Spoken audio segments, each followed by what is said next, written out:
কথায় বলে বাপেরও নাকি বাপ থাকে। পার্শ্ববর্তী যে দেশের ইশারায় এতদিন বাদর নাচ নেচেছে শেখ হাসিনার সরকার, সেই দেশটির বুকে একসময় ভয় ধরিয়েছিল বাংলাদেশের একজন। তার কারণে বাংলাদেশের দিকে চোখ তুলে তাকানো তো দূরের কথা, সে সময় তার নাম শুনলেও হাঁটু কাঁপত পার্শ্ববর্তী দেশের দাদাদের। বাংলাদেশের ইতিহাসের সবচেয়ে দুঃসাহসী সেই ব্যক্তিটি হলেন সাবেক স্বরাষ্ট্র প্রতিমন্ত্রী লুৎফুজ্জামান বাবর। কথিত আছে 2004 সালে সেভেন সিস্টার্স হিসেবে পরিচিত ভারতের 7 অঙ্গরাজ্য অস্থিতিশীল করার ক্ষেত্রে তার ব্যাপক ভূমিকা ছিল। অনেকে বলেন চীন পাকিস্তান মিলে ভারতের যতটুকু ক্ষতি করতে পারেনি তার চেয়ে বেশি ভুগিয়েছেন লুৎফুজ্জামান বাবর।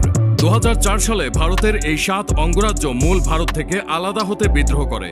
তখন সেখানকার আন্দোলনকারীদের 10 ট্রাক গোলাবারুদ, রকেট লঞ্চার সরবরাহ করার বন্দোবস্ত করেছিলেন এই বিএনপি নেতা। সেই অস্ত্র জায়গা মতো পৌঁছাতে পারলে সেভেন সিস্টার্স থেকে স্টেপ সিস্টার্সে পরিণত হয়ে যেত ভারতের এই 7 অঞ্চল। তখন স্বাভাবিকভাবে এই অঞ্চলের শাসনভার বাংলাদেশের আয়ত্তে চলে আসত, কিন্তু শেষ পর্যন্ত সেটি করা সম্ভব হয়নি।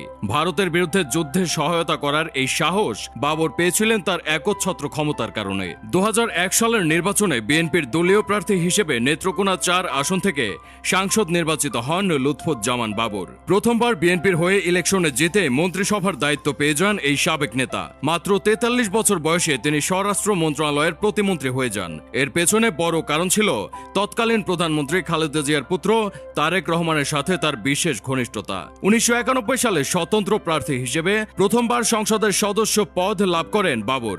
এরপর 1996 সালের বিতর্কিত নির্বাচনে তিনি জয়লাভ করলেও নির্বাচন বাতিল হওয়ায় ক্ষমতা ভোগ করা হয়নি তার। 2001 সালের নির্বাচনে পুনরায় বিএনপির মনোনয়ন পাওয়ার আশায় তিনি তারেক রহমানের সাথে সখ্যতা গড়ে তোলেন। প্রধানমন্ত্রী খালেদা জিয়াও তাকে প্রচুর স্নেহ করতেন। সেই সুযোগ কাজে লাগিয়ে তিনি মন্ত্রিসভার পদ বাগিয়ে নেন এবং অল্প সময়ের মধ্যেই ক্ষমতার কেন্দ্রবিন্দুতে চলে আসেন। ক্ষমতা প্রয়োগের ক্ষেত্রে তিনি কিছু পূর্ণ মন্ত্রীকেও ছাড়িয়ে যান।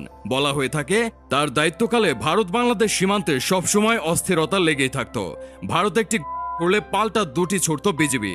তার সময়ে বাংলাদেশের সাহস হারে হারে টের পেয়েছিল ভারত। পরিস্থিতি স্বাভাবিক করার জন্য ভারত বাংলাদেশ সরকারকে আহ্বান করলেও আপোষ করতে নারাজ ছিলেন বাবর। ভারতকে উদ্দেশ্য করে তার দেওয়া উই আর লুকিং ফর শত্রুজ ডায়লগটি আজও মানুষের মুখে মুখে পরিচিত। তার কারণে ভারতের সাথে বিএনপি সরকারের সম্পর্কে সে সময় বৈরিতা দেখা দিয়েছিল। দেশের ভিতরে দুর্নীতিবাজ ও দমনেও সবসময় হার্ড লাইনে ছিলেন প্রতিমন্ত্রী বাবর। তার দায়িত্বকালে বিএনপি